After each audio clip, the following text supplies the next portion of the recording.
반갑습니다. 월요일 새벽 예배입니다. 다 함께 우리 사도신경으로 함께 신앙의 고백을 하겠습니다.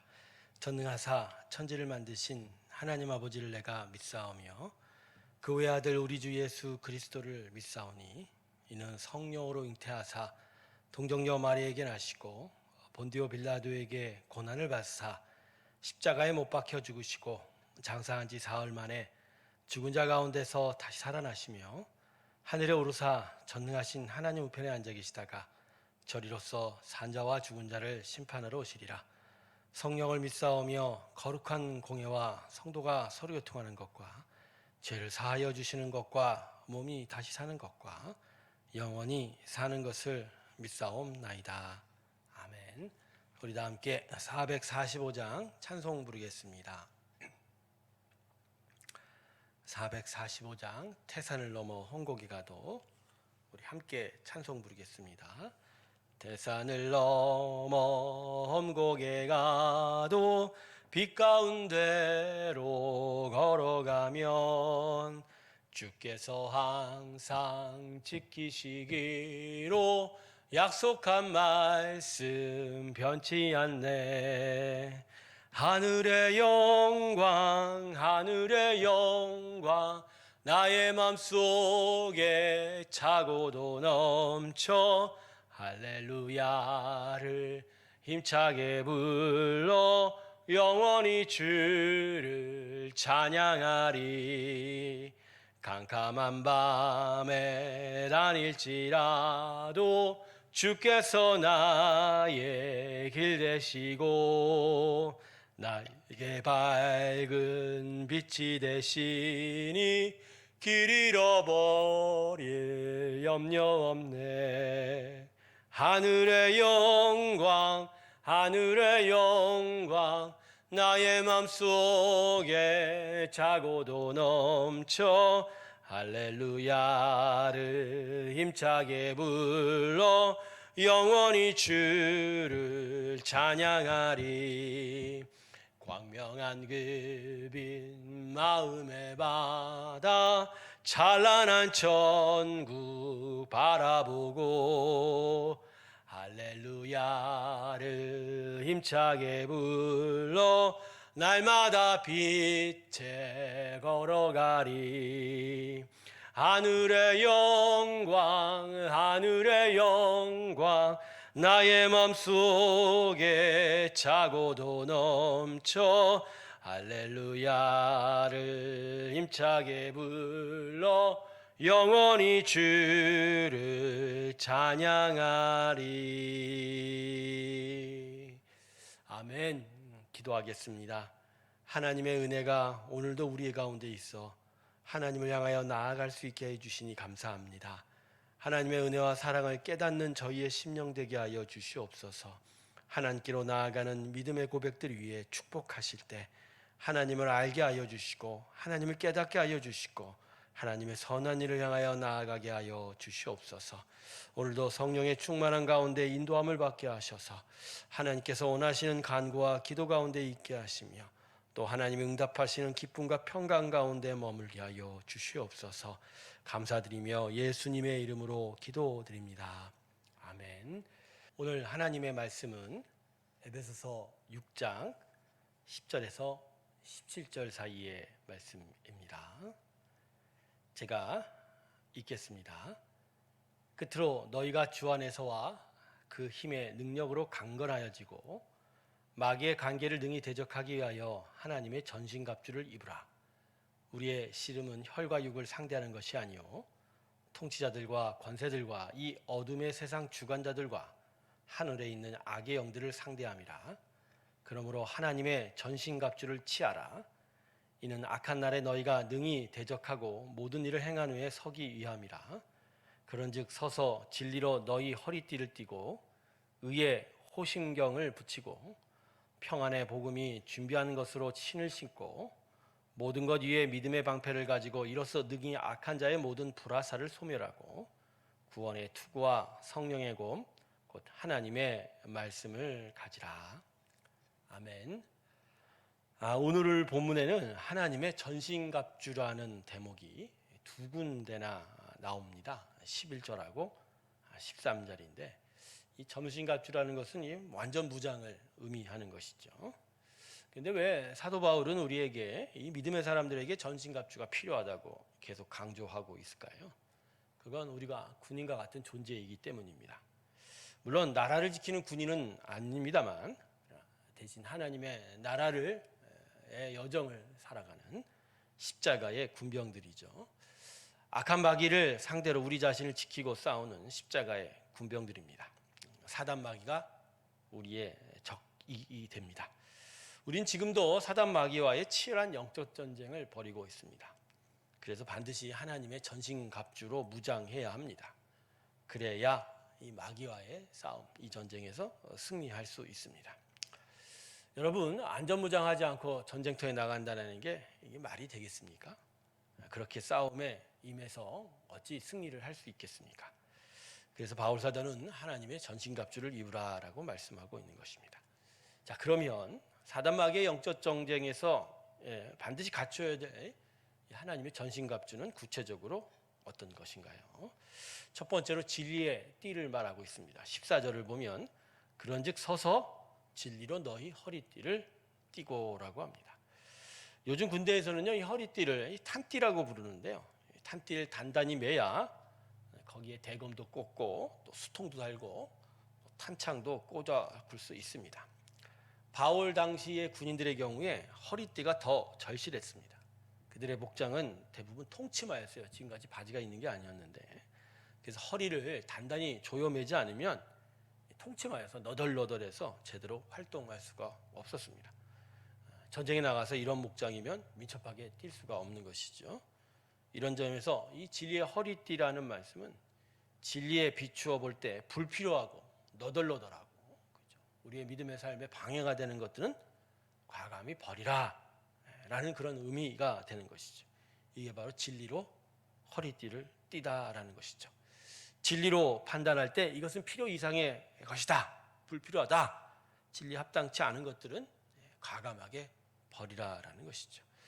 최대한 간편하게 또 활동성 있게 언제나 순발력 있게 주님의 말씀대로 살아가는 그런 삶이 우리에게 필요하다라는 것을 가르쳐주고 있습니다. 둘째로 의의 호신경에 대해서 이야기하고 있습니다. 본문 14절을 보면 돼요. 이 호신경을 이전 성경이었던 개역 성경은 흉배라고 했죠. 네, 근데 이 호신경은 요새식으로 얘기하면 가슴 앞에 차는 이 방탄조끼를 말합니다. 근데 왜 호신경 우리의 가슴을 보호해야 할까요? 네, 예적부터 가슴은 우리 마음의 자리라라고 알려져 있기 때문입니다. 즉 마음을 잘 지켜라라는 의미가 바로 이 호신경에 대한 이야기입니다. 여러분, 마음이 무너지면 다 무너집니다. 마귀가 그걸 잘 알기 때문에 항상 우리 마음에 공격하고 마음을 유혹하고 마음에 상처 내기 위해서 언제나 우리 가슴을 노리고 마음을 노리는 것이죠. 그래서 우리는 호신경을 붙여야 합니다. 의의 호신경. 심장은 다치면 안 되죠. 가장 치명적인 것입니다. 반드시 호신경이 필요합니다. 마음에 깨끗함이 있는 사람은 드뭅니다. 삶을 잘 보호해야 존재가 무너지지 않습니다. 하나님의 거룩하시고 의로우심으로 내 마음을 보호하고 내 심장을 보호하는 것, 신앙생활에서 매우 필요한 일인 것을 오늘 본문이 가르쳐주고 있습니다. 세 번째로 믿음의 방패입니다.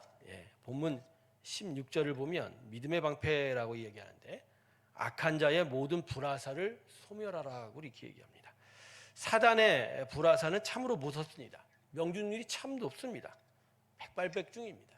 우리의 연약한 곳만을 골라서 정확하게 쏩니다. 그래서 이 불화살 맞으면 누구나 비틀거린 것이죠. 근데 이 사단의 불화살을 모든 불화살이라고 합니다. 즉 의심의 불화살, 좌절과 원망의 불화살, 미움의 불화살, 모든 것들에 대한 그때마다 마귀가 우리 마음을 상처 주기 위해서 이 불화살을 쏘게 되는 것이죠. 그러기에 어떤 화살이 날아와도 맞지 않도록 우리는 방패를 들고 이 화살을 막아야 됩니다. 이 방패가 어떤 방패인가요? 믿음의 방패이죠. 즉 하나님을 온전히 신뢰하고 주님만이 우리를 지키신다는, 주님께서 끝까지 우리와 함께 하신다는 그 믿음이 우리를 향한 사단의 그 모든 불화살을 막아낼 수가 있게 될 것입니다.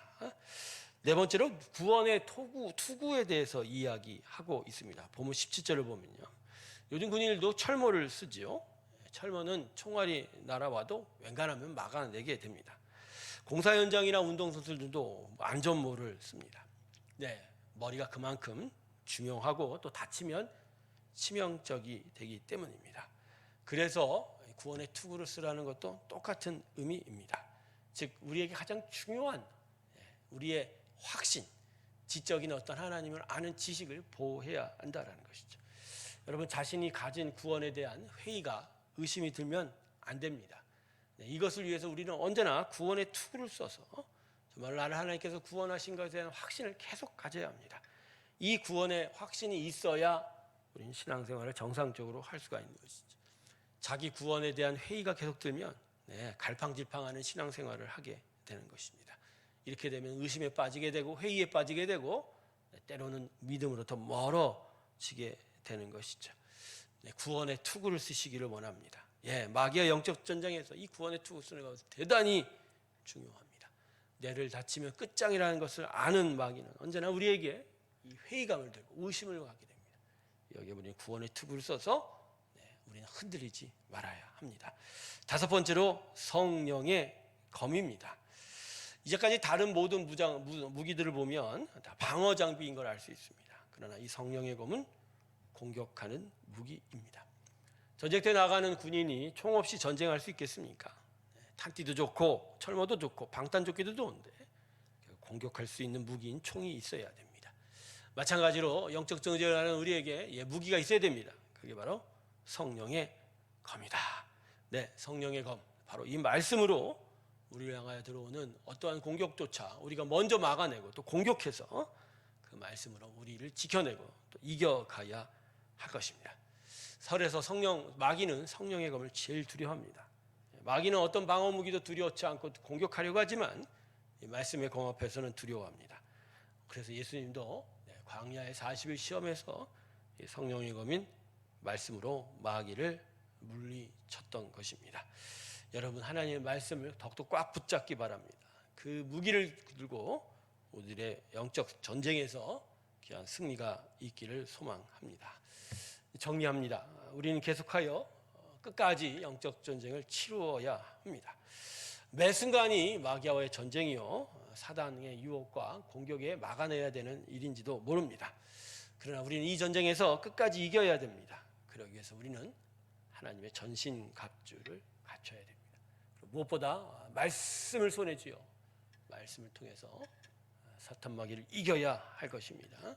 그럴 때 우리는 최종 승리를 이루어가게 될 줄로 믿습니다. 전신갑주를 입고 하나님 앞에 온전하게 서가는 우리 모두가 되길 주님의 이름으로 축원합니다. 기도하겠습니다.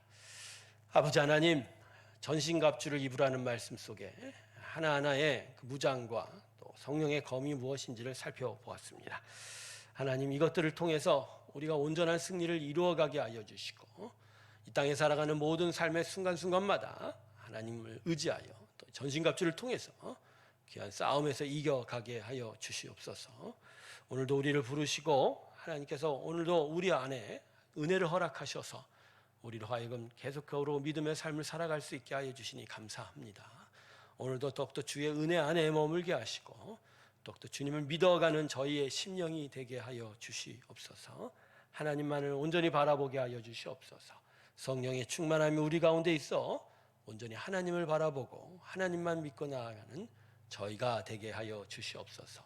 아픈 한우들을 기억하여 주시고 저들에게 오늘도 투병의 길 허락하시며 하나님의 세임 공급하시고 치료의 강선 주셔서 끝까지 이겨가는 저들이 되게 하여 주시고 성도들의 모든 삶의 터전에 함께하여 주셔서 구름 기둥과 불 기둥으로 저희의 길을 인도하셔서 하나님의 온전한 길을 향하여 나아가는 또 승리의 귀한 삶을 살아가는 복된 성도들의 삶이 되게 하여 주시옵소서.